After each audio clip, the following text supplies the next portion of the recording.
Salve, salve, galera! Sejam muito bem-vindos a mais um episódio do Pai Ideia Podcast. Eu sou Bruno Jacopini, advogado. E se você gosta de conteúdo de qualidade, de aprender com pessoas que sejam referências em suas áreas, inscreva-se no canal, ative as notificações. Toda terça-feira nós temos um novo episódio com muita informação e temas de interesse geral. E hoje o assunto do nosso podcast é algo que vem assim sendo discutido por muita gente, um tema sobre o qual muita gente conversa, muita gente fala, mas pouca gente entende, que é a Revolução Cultural Marxista. E para falar sobre esse tema, nós trouxemos aqui o Alan Zag, que é empresário aqui em Limeira e é um grande entusiasta dos estudos de filosofia e teologia. Alan, é um prazer que você tenha vindo aqui no nosso podcast, fico muito honrado. Prazer todo meu. Em conversar aqui sobre esse assunto com a gente, né? E então, Alan, eu acho que a gente poderia começar a nossa conversa antes de falar sobre Revolução Cultural Marxista, que é um termo um pouco, né, complexo, mas talvez a gente separe um pouco e explicar para quem está ouvindo a gente, em linhas gerais, dar uma pincelada sobre o que é o marxismo. Sim. A gente precisa entender o marxismo como uma esteira de um movimento que foi se transformando ao decorrer das décadas, né?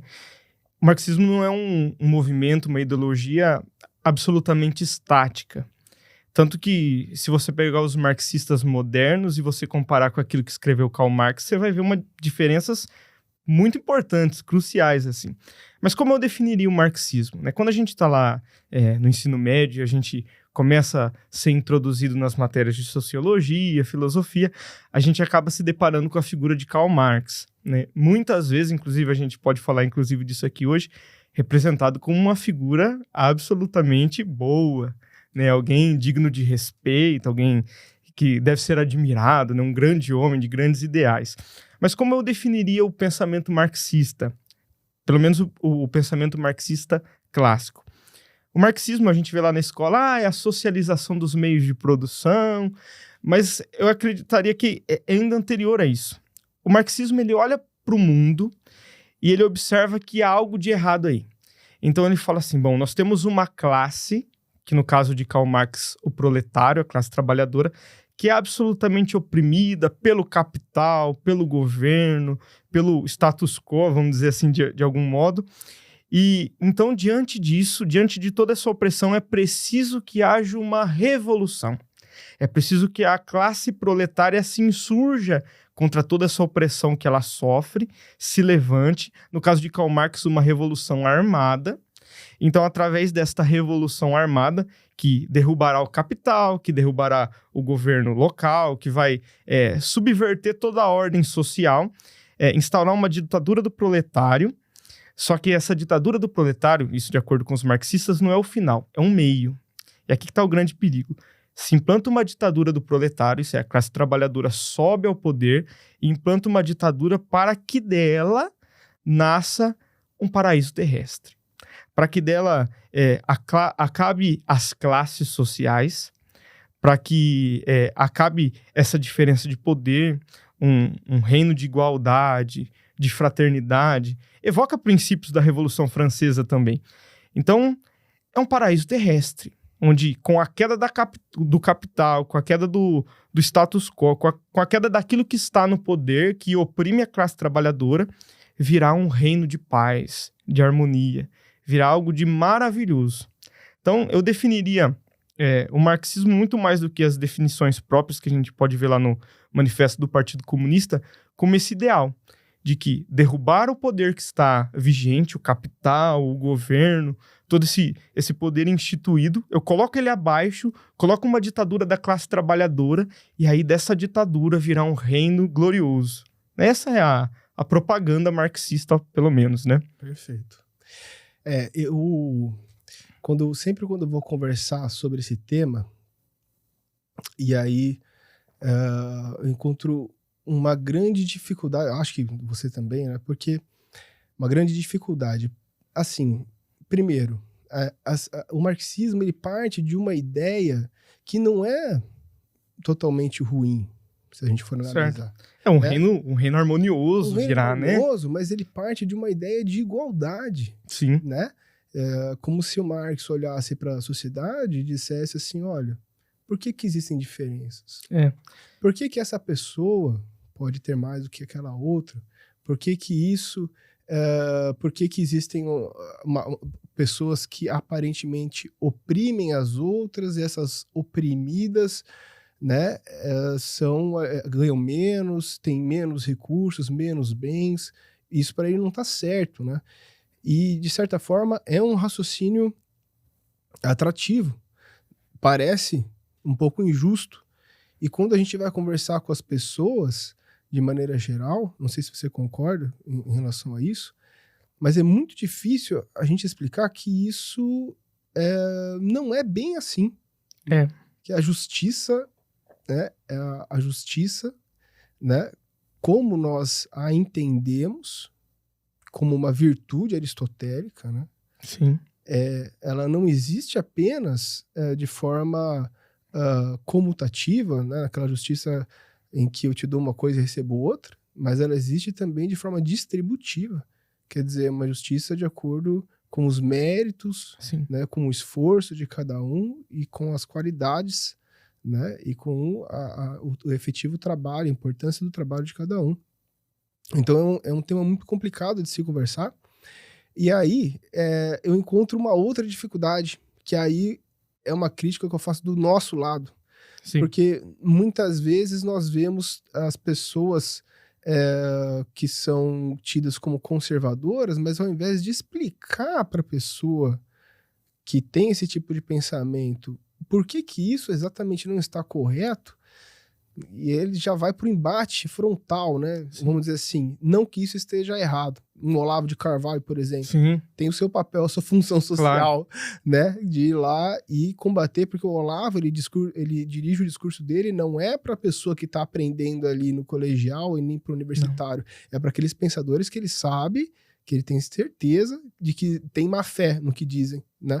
Exato. Mas, assim, nós aqui, quando vamos discutir nesse podcast, eu gostaria que o ouvinte que está nos escutando prestasse bem atenção nisso, que a discussão aqui é em busca da verdade, do que é correto do ponto de vista filosófico, do ponto de vista lógico. Né? Não é aqui, nós não estamos aqui para detonar o Marx e falar porque vocês são, né, desinteligentes. Não é isso. Simplesmente a gente vai resgatar algumas coisas e trazer algumas reflexões para que as pessoas se coloquem em alguns problemas que eu tenho certeza que elas nunca se colocaram. Sim, né? Concordo plenamente. E então, agora uma questão interessante, por que você fala que existe uma diferença entre socialismo e comunismo? Qual que é essa diferença teórica aí? Né? O pessoal coloca Não, comunismo é a mesma coisa que socialismo. É uma coisa até complicada de você diferenciar, ainda mais quando você fala da política em si, do exercício da política. A gente pode usar o exemplo aqui do Brasil. Sei lá, você tem o PSOL, Partido Socialismo e Liberdade, e você tem o PCdoB, Partido Comunista do Brasil. Aí você vê, um é socialista, o outro é comunista, mas quando você olha as pautas, aquilo que está nos estatutos dos seus partidos, você vê uma similaridade absurda, como se não houvesse ali diferença. Mas na teoria marxista, o socialismo é mais uma das transições. Então, se o comunismo é uma transição, entendendo o comunismo como aquela ditadura do proletário, o socialismo, então, é uma transição para o comunismo. Então, é como se estivesse em um degrau. Então, primeiro você coloca o socialismo, socializa os meios de produção, toda aquela coisa, e você vai aos poucos galgando tudo aquilo que é importante para a revolução. Sim. Então, você instaura o comunismo, e daí do comunismo, então, você chega naquele ideal, daquele mundo perfeito de que vislumbram os pensadores marxistas, né? Sim. E essa ideia do Marx, né, de instaurar uma revolução, né, de socializar os meios de produção para que o Estado passasse a tomar conta de tudo isso, foi uma criação teórica da parte dele, mas vamos dizer assim, a gente pode fazer talvez um salto aqui, né? Na prática, deu certo em algum lugar? Não. Algumas pessoas podem tentar usar alguns exemplos, né? Vão falar, não, mas a China é uma economia pujante, né? Bem, teve agora o problema da pandemia, isso, aquilo, então houve algum retrocesso econômico, mas é muito claro, né? Você vê em anos anteriores a China crescendo o PIB de 14%. Então você fala, nossa, então a China é um modelo comunista que deu certo. Mas veja bem, primeiro que são duas coisas, a gente precisa diferenciar aquilo que é a China Pequim, que é aquela China que a gente vê, e a China continental, que sequer a gente tem acesso a ela. É preciso que nós compreendamos que o Partido Comunista da China, ele tem a mídia absolutamente controlada, é um país fechado. E não só isso. A China ela cresce economicamente e mostra um aparente sucesso porque o modelo econômico da China é capitalista. Então a China, depois da ditadura de Mao Tse-tung, ela começa a perceber que se ela não se abrisse ao capitalismo, e aqui entender capitalismo, ainda que não seja o termo mais adequado, como o livre mercado, né? Você vê que na China começam a chegar as grandes franquias, né? Essa abertura econômica do livre mercado, uma certa liberdade econômica, faz com que a China cresça. Porque é preciso que nós compreendamos isso. O modelo econômico comunista cai muito próximo de quando ele foi criado. Você vê já a escola austríaca de economia, né? Ludwig von Mises, ele refuta absolutamente a ideia, porque ele fala, olha, se não há mercado, não há precificação. Se não há precificação, não há mercado, não há valor, as coisas não têm valor, então não há economia. Então, você vê que já cai essa ideia do modelo econômico comunista. Nem os comunistas mais, eles pensam tanto assim. É mais algo voltado para o poder. É óbvio que você vai ter exemplos, por exemplo, do comunismo bolivariano aqui na América Latina. Você vê a situação que está a Venezuela, por exemplo. Uma catástrofe econômica, a inflação, salvo engano, chegou na casa dos milhares. Então, sei lá, você vê já uma situação complicadíssima na Argentina, que a inflação está lá nos seus 50%, 60%, alguns falam de 100% de inflação, mas você olha para a Venezuela, é um caos ainda pior. Então, os países ditos comunistas, socialistas, que têm uma mentalidade marxista, eles prosperam à medida que eles abrem mão do modelo econômico marxista. Porque fechado no modelo econômico marxista já é comprovado que não funciona. Absolutamente não funciona, né? E isso, inclusive, é uma coisa muito interessante do movimento comunista de maneira geral, porque nós encontramos dentro do modelo marxista a dialética. E aí é um ponto interessante porque nós vamos ver que o comunismo ele vai se performando de acordo com a conveniência. Aqui você falou que a nossa ideia nessa conversa é trazer a luz da verdade, e é um grande problema porque para o marxista a verdade não existe. E esse é um grande ponto. O padre Paulo Ricardo fala que é impossível você debater com um marxista, porque você vai tentar debater ele com a nossa lógica do debate platônico, só que a lógica deles é totalmente diferente dessa. Então vocês vão estar debatendo em campos diferentes. Então, para o marxista de modo geral, ainda que isso não seja consciente, e aí que é importante, eu vejo com às vezes uma certa pena algumas pessoas que têm aquele apreço à ideia marxista, porque eu vejo elas como uma vítima de uma grande engenharia social, que nós vamos chegar nela na questão do marxismo cultural, porque elas não percebem que elas não acreditam naquilo que é verdade. Então, você vê uma relativização absurda. Então, o que nós conseguimos observar diante do movimento marxista é que ele vai assumindo a forma, já que não há verdade. Então, no lugar da verdade é aquilo que ajuda a revolução e aquilo que atrapalha a revolução. Então, você vai ver nos diferentes países que implantaram de algum modo a revolução comunista, que eles vão se modificando. Se aqui no Brasil, por exemplo, ajuda o movimento comunista, uma política de inclusão LGBT, a pauta da esquerda identitária, do feminismo, a questão da pauta racial. Em outros lugares, Cuba fuzilava homossexuais. porque naquele momento isso ajudava a revolução. Então veja que não há um padrão moral, porque não há uma verdade em que se basear. E aí então eles vão se transformando, vão assumindo o modelo daquilo que ajuda e daquilo que atrapalha o movimento, né? Sim. Tem um livro muito interessante chamado Cisnes Selvagens, 3 Filhas da China, que mostra a vida de 3 gerações de mulheres de uma mesma família, né? E você falava, né? Em um determinado momento, Mao Tse Tung, ele determina ali que a grama, ela não fazia parte ali do que era desejável pelo partido, e ele determina que as pessoas comecem a arrancar a grama com suas próprias mãos.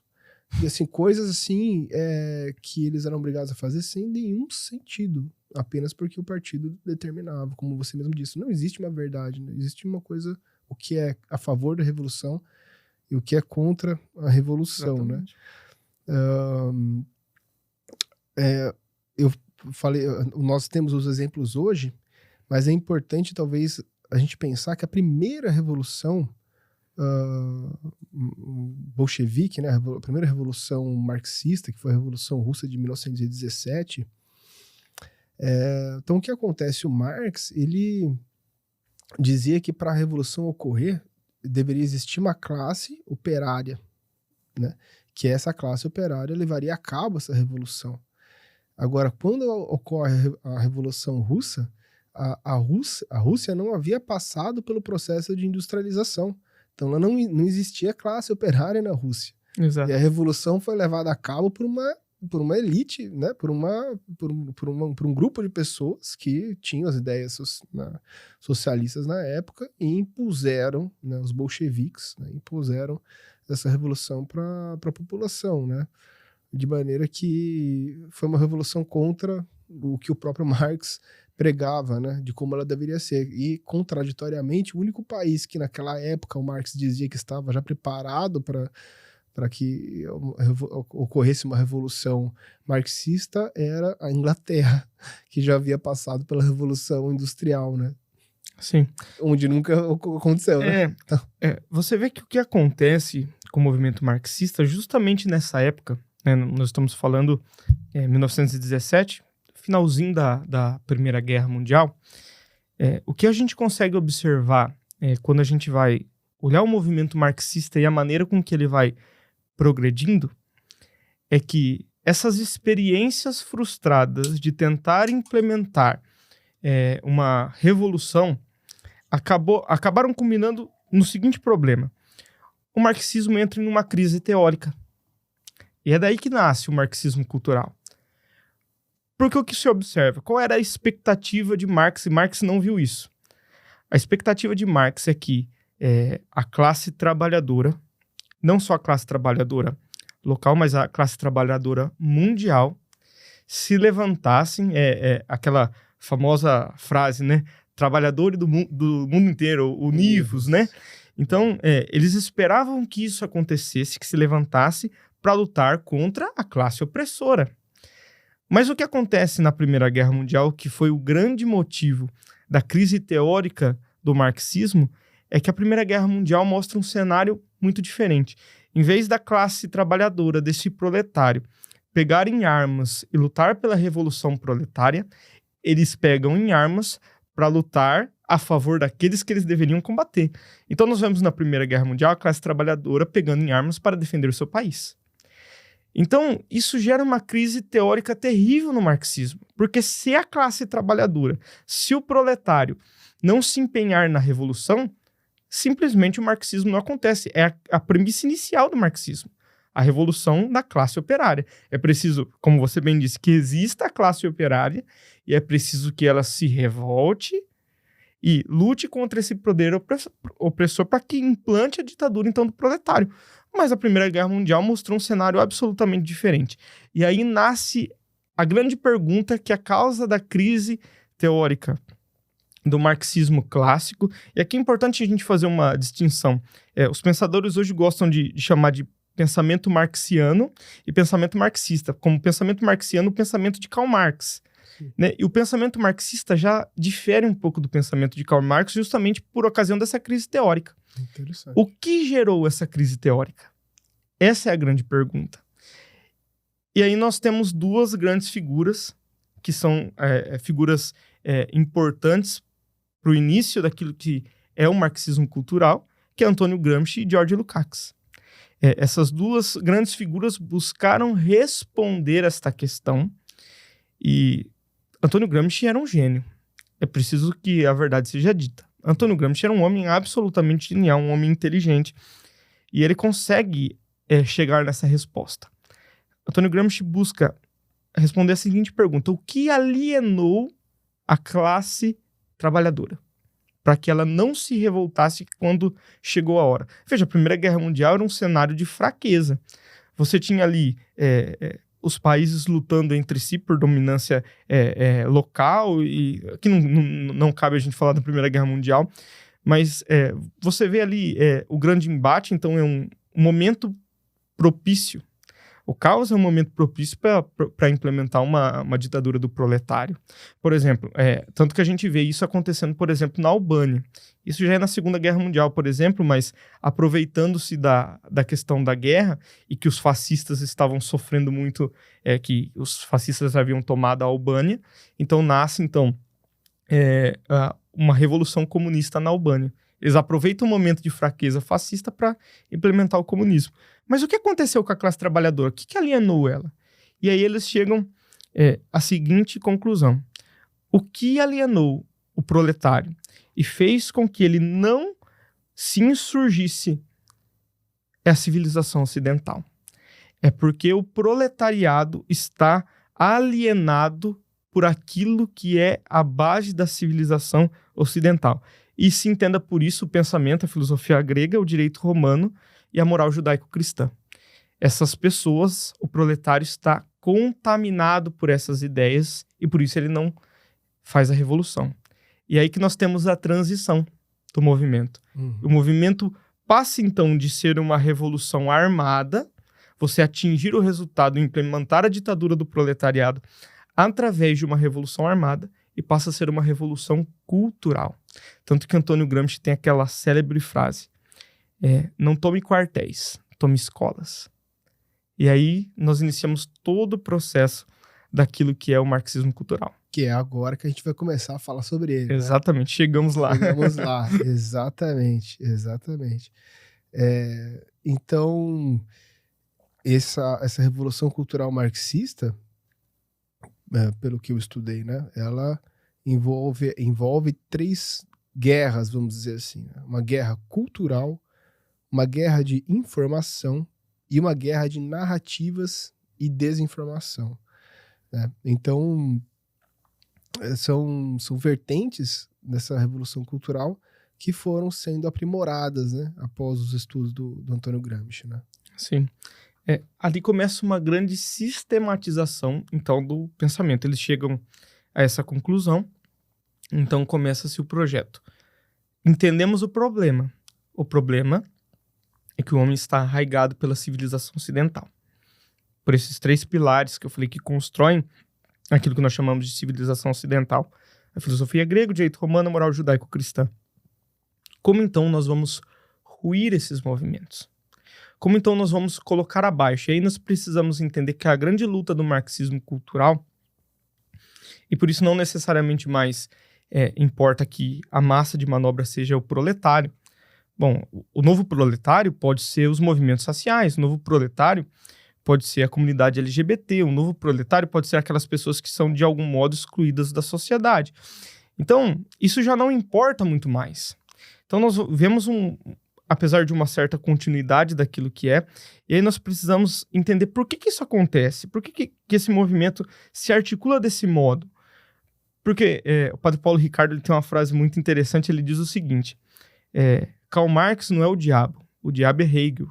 Karl Marx é seu secretário, porque ele se baseia na filosofia hegeliana, que basicamente diz o seguinte: você tem uma tese, você tem uma antítese, e a partir daí você vai nascer uma síntese. Qual é o problema?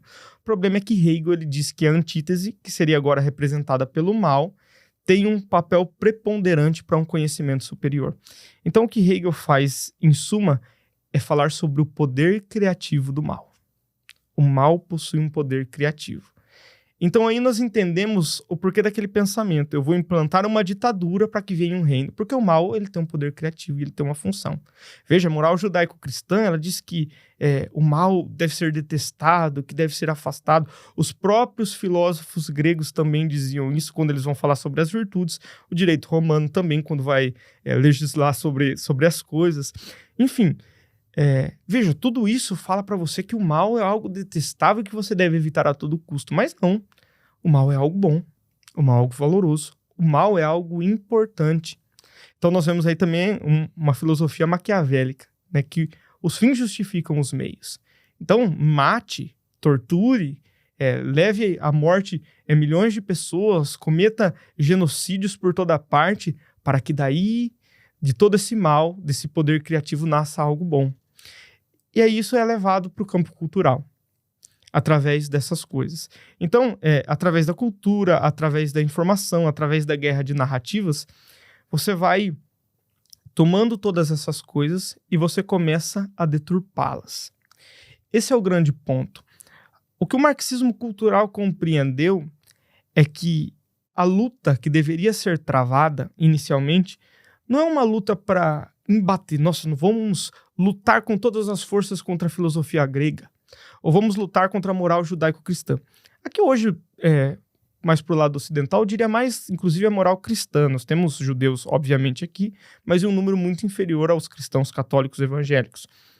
Então, não vamos lutar. Porque, veja, imagina a seguinte propaganda, e por isso a gente vê hoje candidatos que acabam assumindo esse papel.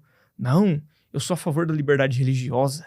Não, eu acho as religiões muito boas. Porque pega mal. Imagina um candidato chegar num horário político, obviamente estou falando de uma democracia ainda vigente. Sim. Chega no horário eleitoral gratuito, ele fala, viu, uma das minhas propostas é o fechamento de todas as igrejas. É óbvio que esse candidato jamais se elegeria. Sim. Então, o que o marxismo cultural ensina? Não precisa lutar contra a igreja. Entre dentro dela. Perverta os seus valores. Modifique a sua fé. Entre e vá transformando todas as coisas. Igualmente, isso no pensamento filosófico. Por isso, quando nós olhamos hoje para a sociedade moderna, é óbvio que o marxismo cultural não é o único responsável por isso, a gente observa uma degradação aonde quer que a gente olhe. Você olha para a cultura e você vê, por exemplo, no século passado, grandes romancistas brasileiros, e isso em todo o mundo. Hoje você não tem mais escritores da envergadura de um Dostoiévski, do Machado de Assis. Você não tem uma filosofia forte. Você não tem uma teologia. Você já não tem mais a arte. Veja, vamos pegar a qualidade musical do século XX, principalmente das primeiras décadas, e a qualidade musical desse tempo. Quando a gente começa a comparar as coisas, a gente veja, veio tudo degradando. Por quê? Porque o marxismo cultural, através desses pilares da cultura, da informação, da guerra de narrativas, vai assumindo esse lugar e vai deturpando todas as coisas. Nós temos vários exemplos, né? Por exemplo, dentro da igreja, como você falava, nós temos a teologia da libertação. Teologia da libertação. Nós temos a teologia da libertação na igreja católica e na igreja protestante nós também temos, ainda que ela não seja tão forte quanto, nós temos a teologia da missão integral, que basicamente é a teologia da libertação na teologia protestante. Então, você vê esse processo de infiltração. Quer dizer, Cristo não veio a salvar o mundo, Cristo veio salvar os pobres, exatamente, oprimidos, né? E tal. Não que isso não seja verdade. Mas aquilo que a gente falou, né? É uma distorção, né? E de fato, os padres adeptos da teologia da libertação, Leonardo Boff, etc., de fato, eles são marxistas, assumidos. Né? São. Veja, o que acontece, Papa Bento XVI, ele tem, ainda quando prefeito da Congregação para a Doutrina da Fé, ele fez uma carta chamada Eu vos explico a teologia da libertação. E ali ele faz uma acusação duríssima. Papa Bento XVI, ele diz que a teologia da libertação é a pior heresia de todos os tempos. Porque, falando da Igreja Católica, né? Eu como católico, você tem nos primeiros séculos, a heresia sempre foi algo que a Igreja sofreu. Você vê nos primeiros séculos do cristianismo uma luta contra as heresias. Você tem o arianismo, você tem a mentalidade gnóstica, você tem o donatismo, você tem aquelas heresias, né? As heresias do primeiro século, heresias cristológicas, né? Fazendo Claro. o que eu gostaria que você fizesse um parênteses para explicar para o pessoal que está assistindo pra gente. Quando a gente fala em heresia, pessoal... Legal, bacana. Vou explicar para eles o que é uma heresia, né? Te desmistificar um pouco esse termo. A palavra heresia, ela significa aquela pessoa que escolhe a parte da fé que ela quer viver. Basicamente é isso. Então, por exemplo, eu quero viver esta parte da fé. Agora, esta parte aqui eu não quero. Eu a rejeito, eu a abomino. Vou usar aqui um exemplo. Por exemplo, você tem heresias cristológicas no primeiro século. Que são heresias que negam, de algum modo, aquilo que é a essência de Cristo. Por exemplo, Cristo é só Deus, mas ele não é homem. Enquanto a doutrina católica diz que Jesus Cristo é 100% Deus e 100% homem. Ou que Jesus Cristo, ele não é humano, ele é só Deus, ou que ele é só Deus e não é homem. Aí você tem heresias da Santíssima Trindade, é uma hierarquia ali, o Espírito Santo não é Deus. Aí você tem o nestorianismo, por exemplo, que diz, veja, a Virgem Maria é mãe somente de Jesus homem, não é de Jesus Deus. Então veja, escolhe uma parte da fé para viver e a outra rejeita. Só que o problema da teologia da libertação é que ela não é uma heresia pontual sobre um ponto específico. Então, quando a igreja proclama, por exemplo, um dogma, o que é o dogma, né? O dogma é uma verdade de fé. É aquilo que a igreja crê e os católicos precisam crer firmemente como uma verdade absoluta de fé. Quando a igreja proclama um dogma, geralmente ele nasce de uma heresia. Então, vamos supor que a igreja sempre creu nisso de algum modo, mas aí nasce uma heresia e a igreja precisa se pronunciar de modo oficial.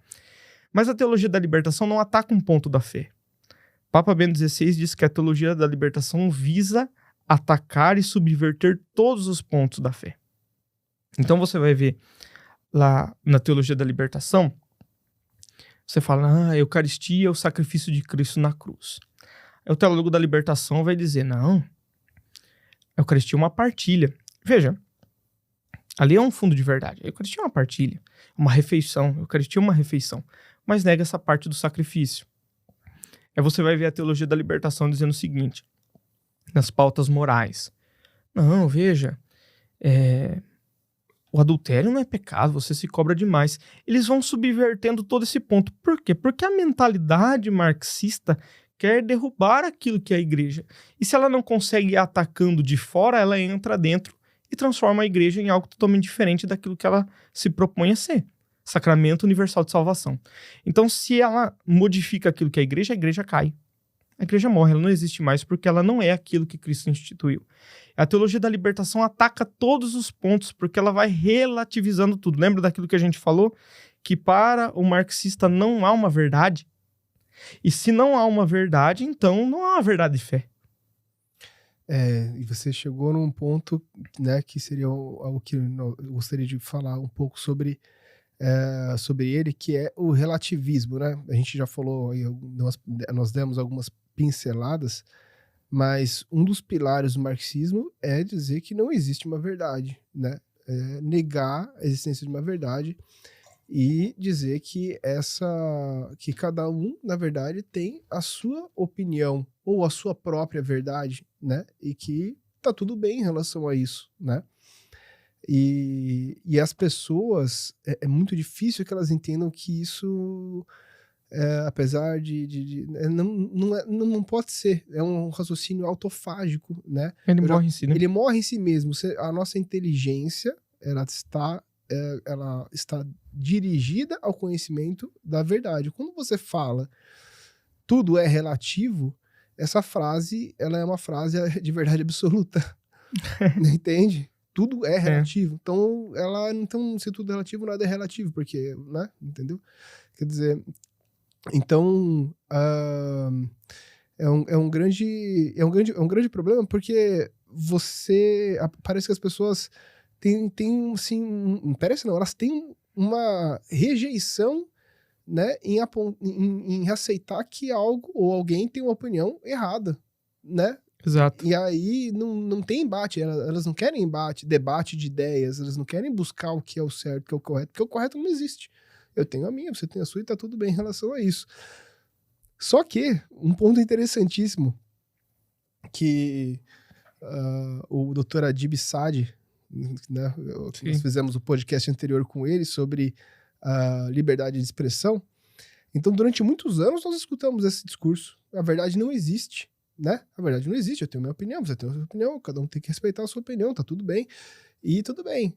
Só que me diz o seguinte, então, onde que entram aí as fake news, né? Onde que entra aí a fake... esse controle que a gente tem hoje da mídia, esse negócio do TSE ir lá e mandar 334 inserções do Bolsonaro, né, serem retiradas porque elas são falsas? Mas peraí, não era tudo relativo? Não são questão de opiniões? Não era tudo uma questão de um olhar diferente sobre o mesmo objeto? Então não é bem assim. Então a verdade existe, né? A verdade não existe enquanto ela não ajuda a revolução. É preciso que nós compreendamos muito bem essa mentalidade marxista. Porque, ainda que para o marxista não exista a verdade, se em algum momento a verdade ajudar a revolução, então existe uma verdade. É nesse caso, por exemplo, das fake news. Então eles vão se... É muito difícil, inclusive, você falar, defina o pensamento marxista. Qual o pensamento marxista? Você pode definir essa teoria. Mas veja, o marxismo se comporta, como a gente já falou aqui, de maneira difusa. Cada hora é uma coisa. Eu vou usar aqui um exemplo muito claro, né? Nós estamos em vias do segundo turno das eleições. Quando esse podcast vier ao ar, nós já teremos o novo presidente da República. E o que nós observamos? Bom... Tomara que nós não sejamos cancelados. Tomara, né? Vamos ver, né? Vamos ver o que vai acontecer. Veja, o presidente Lula, no seu mandato, salvo engano, no primeiro mandato, acho que no segundo mandato, na verdade, ele na mesma semana, veja bem, na mesma semana, ele disse que jamais foi alguém de esquerda. Ele disse isso pra mídia. E na mesma semana, ele vai para Cuba receber uma homenagem de Fidel Castro como um grande protagonista e um grande auxiliador da propagação da esquerda latino-americana. Na mesma semana. Porque para eles não há problema algum em se tornar o oposto daquilo que é. Por isso você vê o presidente Lula defendeu o aborto a vida inteira. Todas as grandes propostas que houveram no Congresso Nacional ou via a DPF no STF, todas as propostas vieram ou do PT ou do partido satélite do PT. O ministro Barroso foi o advogado da DPF do aborto dos anencefálicos. Você entende? Então, nós conseguimos observar nisso esse grande problema. E aí, chega nas vésperas da eleição, eu sou contra o aborto. Jamais fui a favor do aborto. Para eles não há problema nisso porque não há verdade. E se não há verdade, como a gente está falando aqui, você tem um problema muito grave porque você relativiza absolutamente tudo. Eu digo isso. O marxismo cultural provocou, falando, por exemplo, na nossa realidade de Brasil, uma hegemonia cultural. Então, você olha para as universidades e você olha que quase todos os professores são de esquerda. Eventualmente, é óbvio que você tenha professores de direita, liberais, conservadores, mas a grande maioria dos professores são de esquerda. Você olha o sistema judiciário, você olha o STF em instâncias inferiores do judiciário, você olha, por exemplo, a OAB, e você vê que são órgãos enviesados politicamente muitas vezes, porque há uma hegemonia de pensamento cultural, a grande maioria é de esquerda. Você olha para a igreja, você fala, mas veja, é importante que se diga isso. Nossa, mas como um padre conspira para derrubar a própria igreja? Porque ele não entende que ele está fazendo isso. O pensamento marxista é como um peixe dentro da água, ele não percebe a água ao seu redor. Ele está tão tomado por aquilo que ele não nota mais aquilo. E aquilo para ele realmente está lutando pela salvação do homem, para a emancipação do homem. Ele realmente está fazendo algo muito bom. Por quê? Porque eles também tomaram seminários, eles tomaram as universidades. Então você vê o seminarista muitas vezes entrando, e se ele não tiver uma compreensão daquilo que ele vai enfrentar, muitas vezes ele ele aprende a ser a pensar deste modo. E assim, nas universidades, numa faculdade de Direito, numa faculdade de Literatura, numa faculdade de Filosofia. Sim. Obviamente, a gente vê isso mais nas disciplinas humanas, porque há quase uma hegemonia cultural. Você falou da informação. Me fala um órgão de mídia de direita. Conexão política. Você tem Conexão do Política. Povo, talvez. Jovem Pan, Jovem ainda que Pan. tem o contraponto. Então, assim, não enchemos a mão, né? Não, o Estadão, né, que eu fui assinante durante muitos anos, pelo amor de Deus, né? Hoje em dia você olha e você fala assim, eu achava que o Estadão era de direita e a Folha era de esquerda, né? Hoje... E assim, eu não vejo um problema nisso. Meu problema é a hegemonia. É só haver o pensamento de esquerda. Entendeu? Então, você olha as TVs abertas, os editoriais de jornal, a grande maioria de esquerda. É óbvio que há ali jornalistas que não são de esquerda, Sim. mas eles são suprimidos por essa máquina. Entende? É um pensamento muito antigo. Existe um documentário da Brasil Paralelo, eu sempre falo da Brasil Paralelo aqui, porque eu acho que o trabalho que eles estão fazendo no país é genial. Né? E eles têm um documentário que chama Guerra do Imaginário. Lewis Tolkien e Chesterton, né? Isso, exatamente. Eu não assisti ele inteiro ainda, porque são vários episódios, mas assim, logo no começo do primeiro episódio, né? E aí eles vão falar o que é essa guerra do imaginário. Porque, na verdade, o que nós estamos vendo aqui é que se criou no imaginário da população certas categorias, certos conceitos que são extremamente difíceis de se explicar do porquê que eles não estão corretos.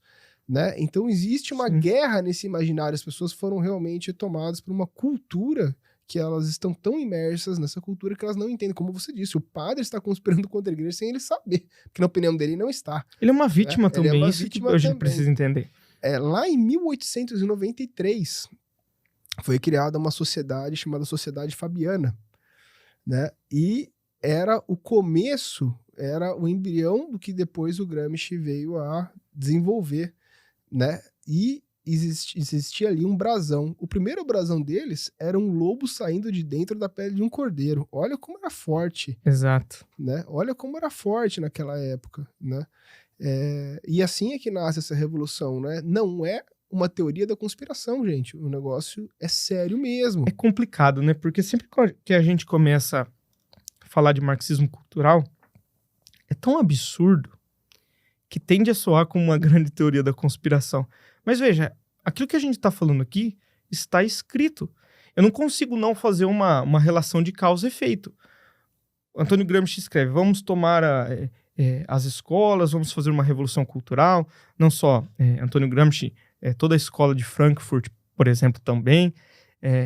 E aí eles fazem uma coisa. Eu vou usar um exemplo claro.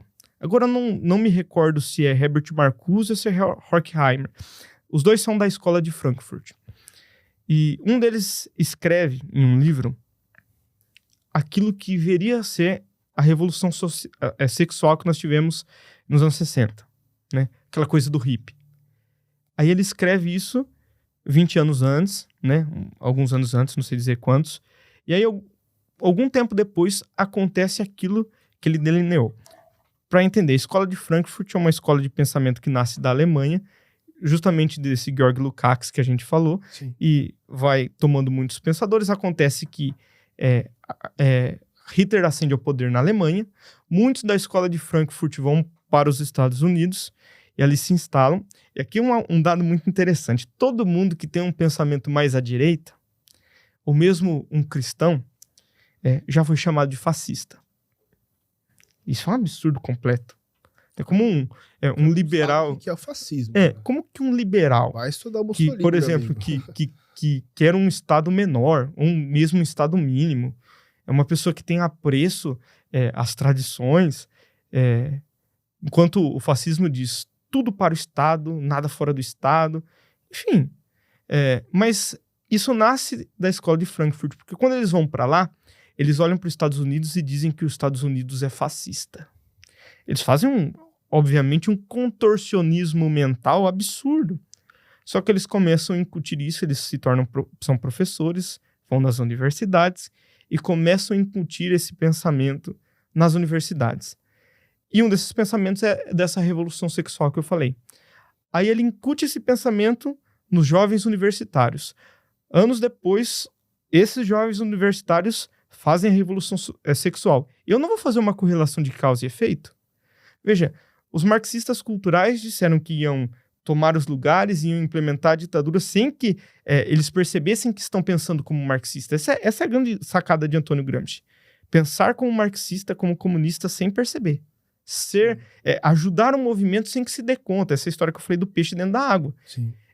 E aí, anos depois, a gente olha uma hegemonia cultural de esquerda, onde qualquer pensamento que fuja ou que condene as ideias de esquerda é absolutamente suprimido, censurado, perseguido, é colocado várias pechas, você se torna uma pessoa absolutamente horrível. Logo, você se torna uma pessoa homofóbica, fascista, todo aquele discurso que a gente já conhece, que a gente já está cansado de ouvir. E aí eu não vou fazer uma relação de causa e efeito, então assim, é teoria da conspiração, mas veja, tudo que eles escreveram aconteceu. Sim. Né? Nos Estados Unidos, né, uma das grandes figuras responsáveis por essa revolução marxista, que nós achamos que aconteceu no terceiro mundo, né? Foi um cara chamado Saul Alinsky. E ele era filho de russos, né, que migraram para os Estados Unidos. E aí ele era um estrategista político. Ele tinha um livro chamado Regras para Radicais. E aí ele colocava um itinerário para promover uma revolução marxista. E aí a gente começa a entender algumas coisas. Bom, enfim, existia ali um grupo de integrantes políticos que queriam fazer uma manifestação contra o Bush. O que ele falou? Ele falou, gente, eu vou sugerir que vocês se vistam como membros da Ku Klux Klan, da KKK, né? E apoiem o Bush. Entendeu? Sim. Então a ideia era que eles criassem ali uma minoria que apoiasse o Bush pai, que apoiasse o Bush, né, para que isso causasse, na verdade, uma aversão ao Bush pai. Olha né, a inteligência da pessoa. Sim. E aí, isso daqui foi um exemplo do que ele fez, mas ele, no livro dele lá, né, ele colocava as seguintes ideias aqui, né, como partes dessa revolução cultural. Dividir a sociedade em classes ou minorias e criar oposições que permitam a tomada de espaços. Apresentar-se como o candidato que representa essas minorias oprimidas. A destruição do adversário político, mesmo que seja necessário a difamação com acusações de machista, homofóbico, racista. Os políticos não devem se basear em qualquer moralidade para vencer as eleições e tomarem cargos. A ética é algo criado pela elite dominante. E, por fim, um candidato de esquerda não deve revelar todas as suas propostas políticas, somente as que têm apelo popular. A criação de ONGs, uma espécie de governo paralelo que representa um grupo, interesses e coordena a sua ação. Então, assim, a gente vê... Parece que é no Brasil parece isso aí, no Brasil, pô, caramba, isso aqui aconteceu faz 50 anos atrás. A gente tá vivendo isso. A gente tá vivendo isso que esse cara, né, já lá atrás escreveu, e você fala, não tem como não falar que né, e assim, a gente fala das universidades que estão impregnadas por professores que em sua maioria são de esquerda, mas eu vou mais além. Os livros de história, os livros didáticos, eles produção cultural como um todo, né? Produção cultural, nós aprendemos a história de acordo com essas categorias. É sempre uma classe oprimida, né, que toma ali, né, a sua atitude em relação... Quer dizer, existe sempre uma dialética, né, uma classe oprimida contra uma classe opressora, né, alguém que... os acontecimentos mundiais são sempre por razões econômicas, sempre. Sim. Né? Às vezes a gente não vê, por exemplo, olha, teve uma crise do trigo lá, né? Sei lá, né? O país aconteceu isso porque, né, e tal. Quer dizer, a história parece que ela se resume sempre a uma questão de ordem econômica. E a gente sabe que a vida não é assim. Não, as coisas não são assim, né? E a história sempre é muito mais rica. Tanto que o Brasil Paralelo agora está recontando a história do Brasil, né? Interessante como eles vão, né, deformando a coisa de forma que a gente entenda e analise as coisas só sobre esse viés. Quando a gente fala de geopolítica, por exemplo, é um horror. Porque a geopolítica é praticamente, né, isso. Exato. Eles tomaram de assalto todas as coisas, né? Tiveram muito sucesso nisso. E assumiram, então, esses papéis e eles têm em mãos a produção cultural, como você falou. Então, os grandes livros, os livros didáticos. Então, você tem produções literárias em todas as áreas do conhecimento que acabam tendo esse viés. Então, isso é um grande problema. Isso é um grande problema. E é uma coisa que não se resolve simplesmente com uma eleição. Esse é o grande ponto. Sim. O Paulo Bellinski, quando veio aqui e falou, né? Depois ele se elegeu como deputado federal. Sim. Mas quando ele veio aqui, ele estava indo em campanha. E ele falava que o ministério mais problemático do Bolsonaro é o Ministério da Educação. De longe é o mais problemático. Porque ele já está enraizado aquilo de uma tal maneira que para você né, desfazer aquilo que foi feito por essa revolução cultural, vai 20 anos. Sim.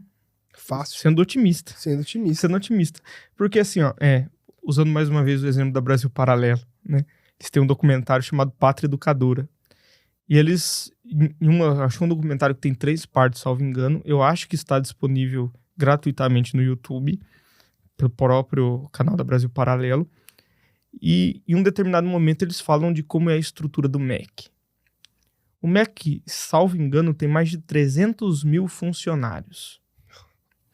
Grande parte desses funcionários são concursados.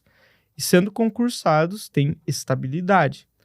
Então não adianta você, um presidente mais à direita, mais conservador, assumir o poder e falar, vamos transformar o MEC. Você não consegue mudar o material humano. Você muda as lideranças e veja como é importante o trabalho de base. Essas coisas vão mudar à medida de que pessoas com pensamentos diferentes ocupem esses espaços que hoje são majoritariamente ocupados por pessoas que pensam deste modo. Com pessoas que relativizam a verdade, com toda essa engenharia do marxismo cultural, isso em todas as áreas. Porque à medida que você ocupar esse espaço, paulatinamente você vai conseguindo modificar essas coisas. Porque imagina, você tem lá um ministro de educação e você coloca um ministro da educação conservador. Sim. Ele quer voltar uma educação com os princípios da filosofia grega, né? Com aquele ideal de virtudes, né? Trivium, quadrivium, né? E aí ele faz ali uma ordem, faz ali um decreto. Se a base não obedecê-lo, veja, se o professor na ponta da linha não utilizar o material que está sendo mandado pelo Ministério da Educação, não funciona. Exato. Então, a coisa é a base da pirâmide. E o brasileiro tem muito essa coisa da solução imediata. Você não consegue resolver. Veja, nós estamos falando de pensadores marxistas de mais de 100 anos. Nós estamos falando de uma escola de pensamento de mais de 100 anos. Aí você não consegue, com uma eleição, em 4 anos, transformar tudo aquilo que veio sendo construído ao longo de 100 anos. Isso é algo admirável, me entenda bem, é algo admirável no pensamento marxista. Eles têm paciência. Eles têm paciência. Eles vão... Veja, é um projeto de poder a longo prazo. O brasileiro quer chegar nas eleições, eleger um candidato e ele espera que amanhã toda essa realidade esteja absolutamente transformada. Quando, pelo contrário, essa transformação vai ser feita aos poucos. A gente já consegue observar, porque quando a gente começa a dar esse cenário, parece que a gente está sendo muito catastrófico, né? Pessimista. Nossa, tá tudo fadado à destruição. Mas eu vejo com certo otimismo, porque eu observo que, aos poucos, há ainda, obviamente, uma hegemonia cultural, mas eu observo que, aos poucos, isso vai se transformando. A gente falou que a gente tem poucas mídias que fogem daquele editorial de esquerda, mas elas são muito vistas. Sim. Algumas delas. Nós ainda temos poucos padres, vamos dizer assim, se a gente colocar um número geral, que não estejam profundamente contaminados por aquele por aquela ideia da teologia da libertação, por exemplo, né, que revisa a moral, que revisa a fé, que relativiza absolutamente tudo. Mas, por exemplo, você tem o padre Paulo Ricardo. Sim. O padre Paulo Ricardo, ele tem uma visibilidade gigantesca. Gigantesca.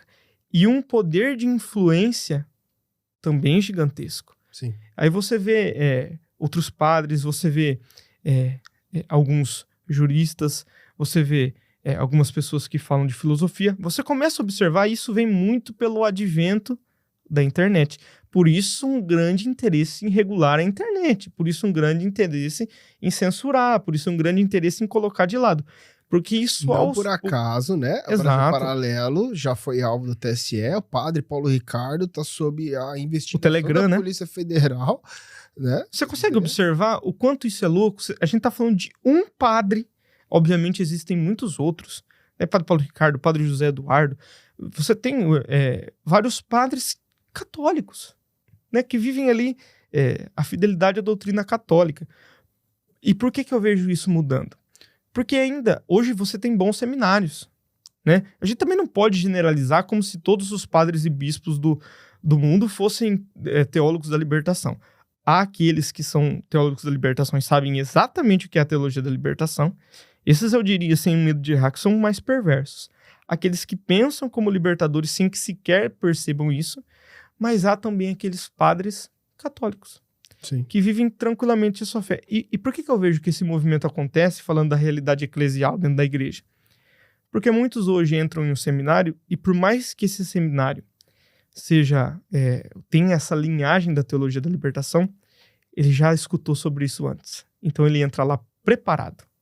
Ele sabe aquilo que ele vai ouvir e ele não vai se deixar ter a sua mente lavada por essa engenharia social.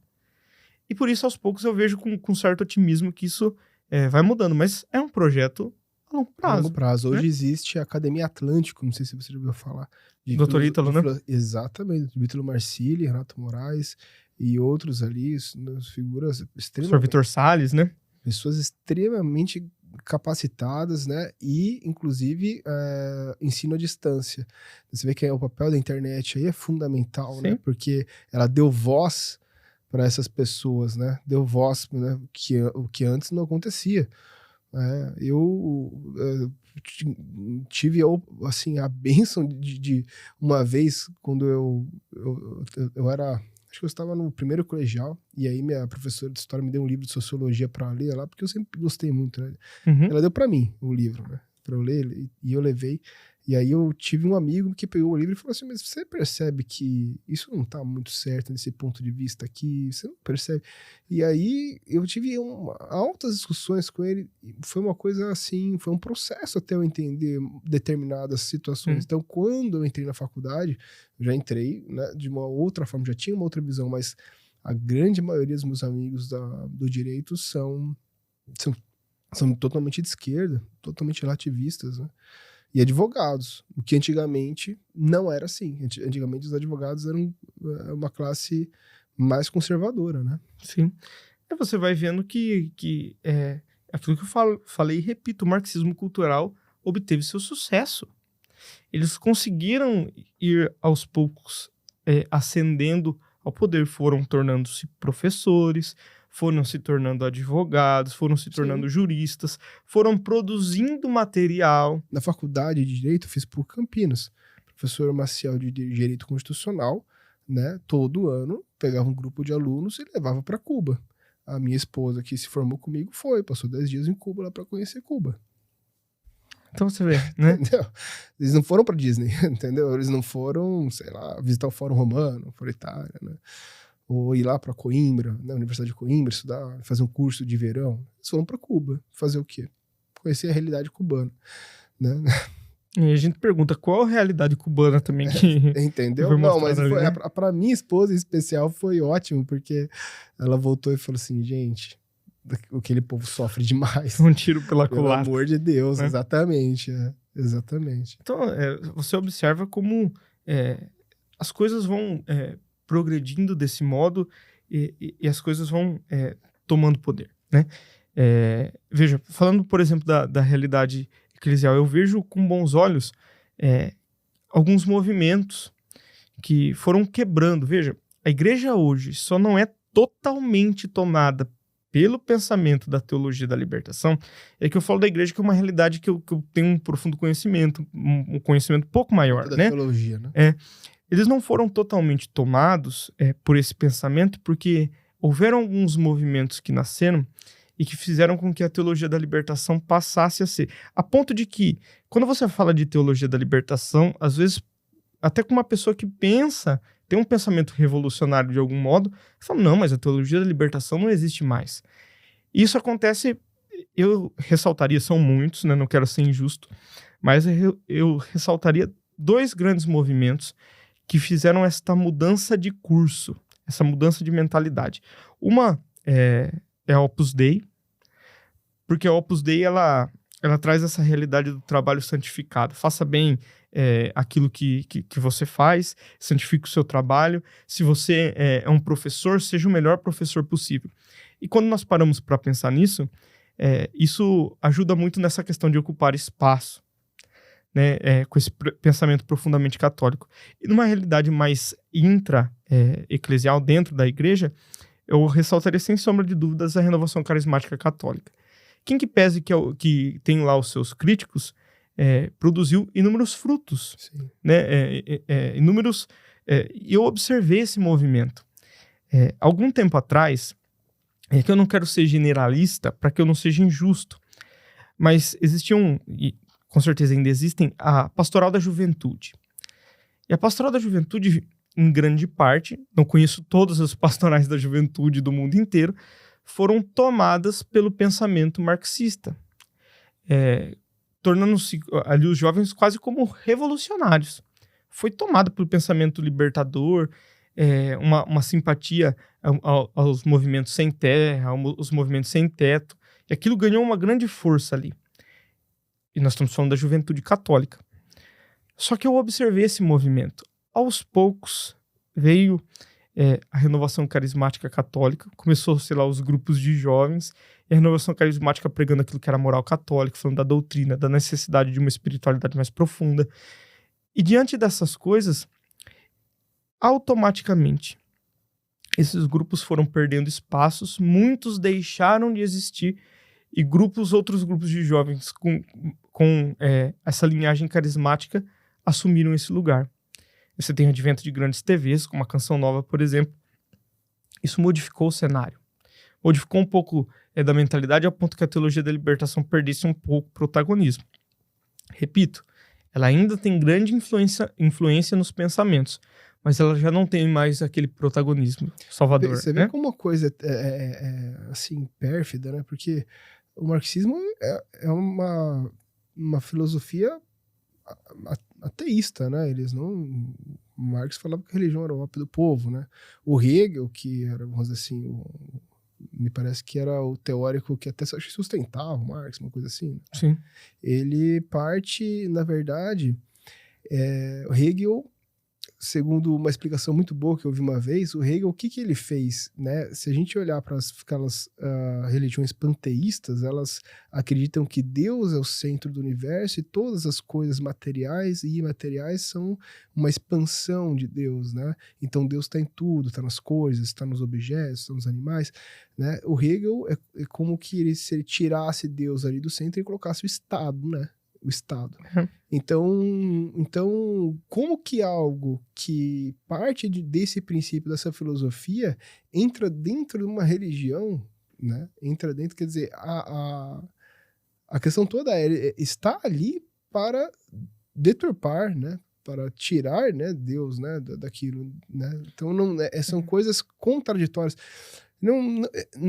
A questão é, cada um deve se expressar e tem a liberdade de pensar como quiser. Claro. Porque a questão toda você não pode entrar dentro de um lugar e aí começar a caminhar fora daquilo, né? Como assim, olha, não, eu quero ser católico, mas isso daqui eu não acredito. Bom, então não seja católico.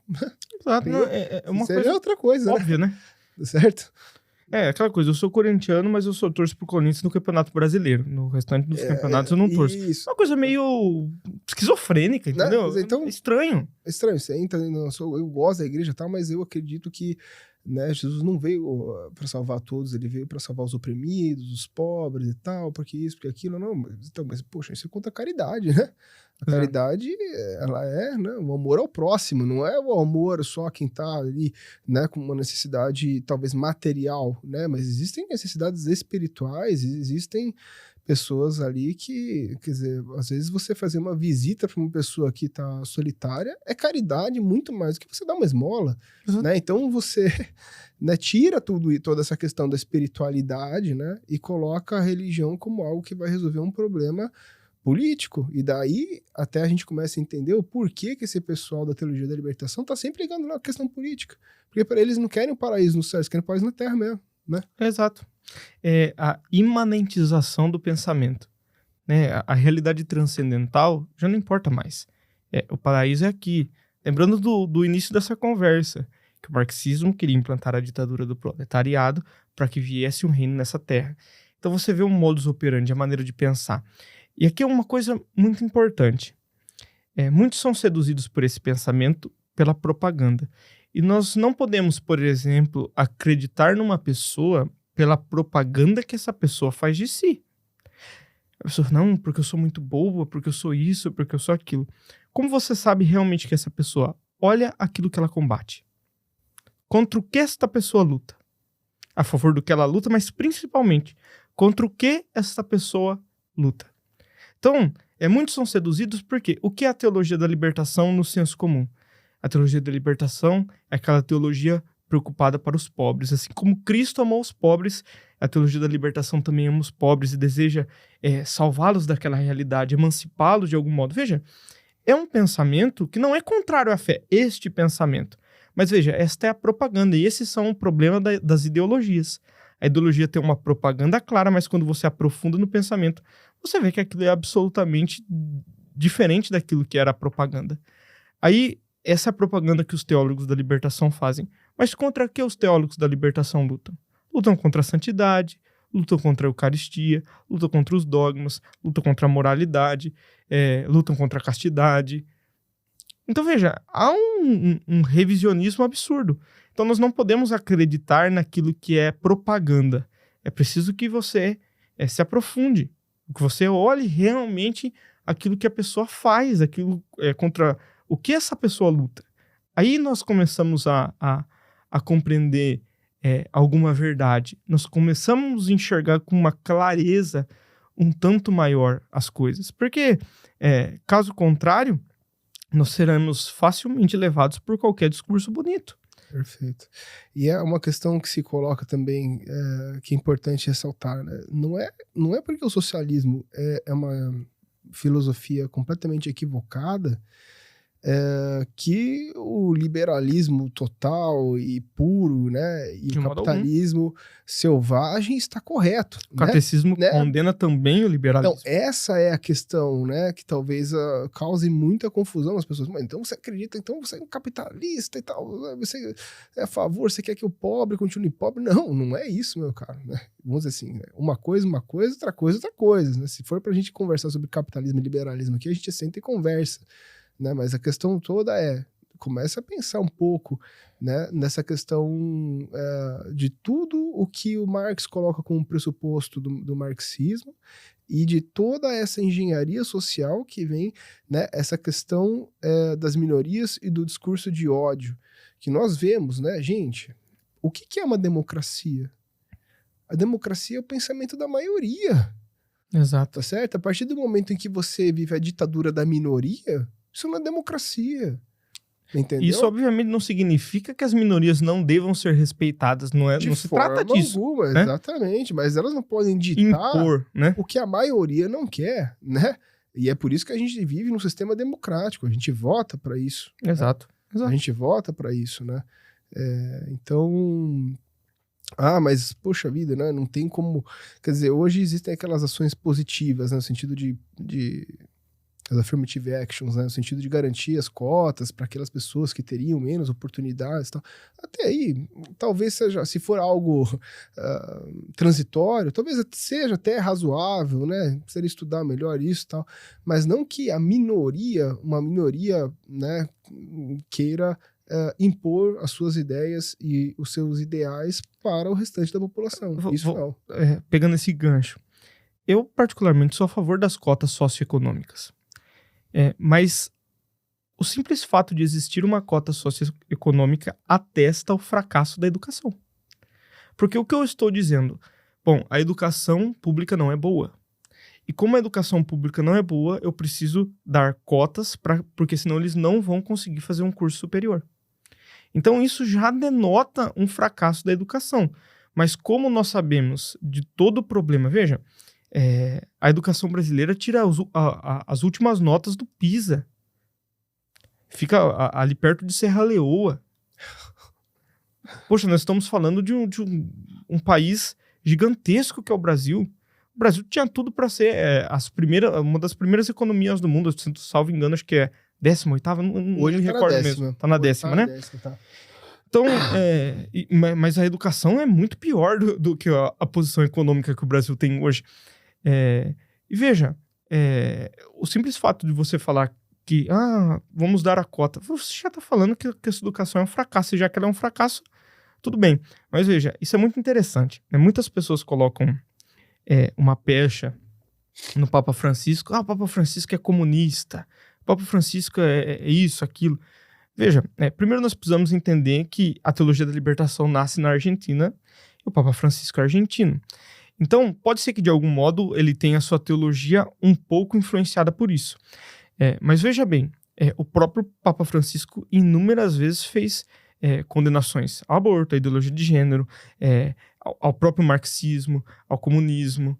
Então, e recentemente o que eu queria trazer aqui, eu vi um discurso recente dele falando sobre a questão dos programas sociais de transferência de renda. E olha só, ele disse o seguinte, que os programas sociais de transferência de renda têm a sua importância, sobretudo a um primeiro momento, mas eles necessitam ser emancipatórios. Eles têm que ser transitórios. E eu sou favorável à transferência de renda. Ninguém aqui quer que uma pessoa que esteja numa situação de vulnerabilidade e você simplesmente abandona ela. Mas você precisa, é claro, há algumas pessoas que talvez não consigam essa emancipação por inúmeras limitações. Às vezes limitações intelectuais, às vezes que são, por vezes, invencíveis. Você não consegue superar aquilo. Mas há pessoas que, às vezes, você fazendo um processo emancipatório, você consegue dar liberdade para essas pessoas. Mas qual é o interesse da classe política em emancipar o pobre se nas eleições ele precisa utilizá-lo como massa de manobra? Então você vê que é toda uma estrutura para aprender essas coisas, né? Até para quem é conservador, isso se tornou uma pauta que é imexível, vamos dizer assim. Porque imagina só, se o Bolsonaro vira e fala assim, não, a gente vai continuar tendo auxílio aí, mas, né, poxa, até o momento que você conseguir um emprego, daí não tem mais, né? Ou até o momento que você tiver uma determinada renda, daí não tem mais lógica, né? Sei lá, não sei, ou que ele impõe algum limite, é uma coisa ou que ele restringe isso, né? Quer dizer, aí já perde, né, o voto. Grande parte do eleitorado, né? Exato. Então, assim, você tem problemas seríssimos, né, nessa questão. Justamente por toda esta mentalidade que a gente está aqui falando. Porque se você não tem pessoas para que você utilize elas como massa de manobra na revolução, aquilo que a gente falou aqui, é preciso que haja uma classe operária, independente daquilo que é a classe operária hoje. Se essa classe operária são os pobres, se eles são os movimentos identitários, né, o feminismo, os movimentos LGBTs, independente daquilo que hoje é a classe operária, é preciso que eles existam, porque eles são a massa de manobra, eles que vão balizar as coisas. Você vai incitar esta militância.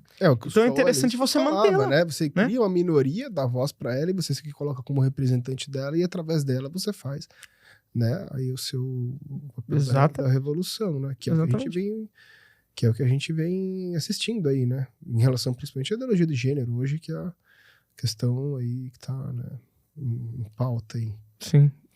Tá certo. Bom, Alan, você gostaria de fazer mais alguma consideração a respeito dessa questão da revolução cultural? Tem mais alguma coisa que você gostaria de colocar? Eu gostaria de agradecer profundamente o convite, né? Para mim foi uma alegria muito grande poder estar aqui, a gente bater esse papo. Foi Principalmente vir depois de pessoas tão importantes. Poxa, veio um deputado federal aqui. Tudo bem, na época ele não era deputado federal, mas veio um deputado federal, né? Veio o meu pároco, um padre, e agora veio eu, né? Mas para mim é uma profunda alegria poder estar aqui, né? E poder conversar um pouquinho sobre esse assunto que é tão mistificado aí, né? Para mim foi uma grande honra, né? Alan, você é uma pessoa que demonstra conhecimento profundo, né? Não é o conhecimento superficial da matéria aí, de várias questões, né? Gostoso conversar com gente que entende, né? Essa é a ideia do meu podcast, né? Trazer informação para as pessoas, né? Eu gostaria que realmente quem nos assistisse refletisse sobre o que foi dito e que vá procurar, vá se informar. Nós não somos absolutamente donos da verdade. De maneira alguma. Pegue aquilo que nós falamos, olhe esses pensadores que aqui nós citamos e veja você mesmo aquilo que eles falavam. Exatamente. Né? Procure se informar, né? Veja um pouco aí, leia os livros que o seu filho anda lendo na escola, veja o que estão ensinando para ele, né? Veja se tudo isso não tem um pouco a ver com aquilo que a gente conversou hoje aqui. Né? É necessário que a gente tenha essa fiscalização e que a gente proponha também outras alternativas de educação aos nossos filhos hoje, porque senão eles vão entrar nessa onda e, assim, hoje está muito complicado. O ambiente está empedernido de todas essas ideologias de que nós falamos aqui, não só a teologia da libertação, mas a ideologia de gênero, materialismo, ateísmo, né? As coisas vêm se... e hoje nós cada vez mais delegamos os filhos para a escola, né? Porque o pai tem que trabalhar. Então tá tudo, parece que convergindo, né? Para uma situação em que você vai perder totalmente o controle sobre aquilo que é ensinado para o seu filho. Um sequestro estatal a respeito de todas essas coisas. Bem conveniente, né? Sobretudo sobre os filhos. Isso é um ponto interessante, né? Eu sei que a gente já estava encerrando aqui, mas isso é interessante porque, por exemplo, falando do homeschooling. Sim. Você olha para o homeschooling e, no meu ponto de vista, o fato de você precisar que o Congresso Nacional crie uma legislação a esse respeito já é de algum modo uma derrota. Por que eu digo isso? Você está dizendo que o Estado precisa permitir e te liberar sobre a maneira com que você deseja educar o seu filho. Você está falando assim para o Estado, veja, posso educar o meu filho do jeito que eu quero? É óbvio, eu não sou que maluco, eu acho que você precisa ter um cuidado, principalmente nas questões de alienação parental, né? Você precisa ver se não tá havendo um problema e ali o poder do Estado seja interessante, né? Uhum. Mas, veja, já é um problema você ver o Estado dominando todas as coisas. Exatamente. E a única tentativa que fizeram, o tribunal foi e declarou a lei inconstitucional, então... A gente fica não podemos educar nossos filhos como queremos. Não podemos educar, exatamente, né? Então, mas olha, Alan, foi um grande prazer te receber aqui. Prazer todo meu. Muito legal. Espero que você venha outras vezes aí para conversar sobre outros assuntos. E, gente, se vocês gostaram desse bate-papo aqui, não se esqueçam de se inscrever no canal, de ativar as notificações. Quero agradecer também ao Júnior, que está aqui com a gente, ao Giovanni, a da Play, né, podcast. E é isso aí, gente. Até a próxima. Um grande abraço. Até mais.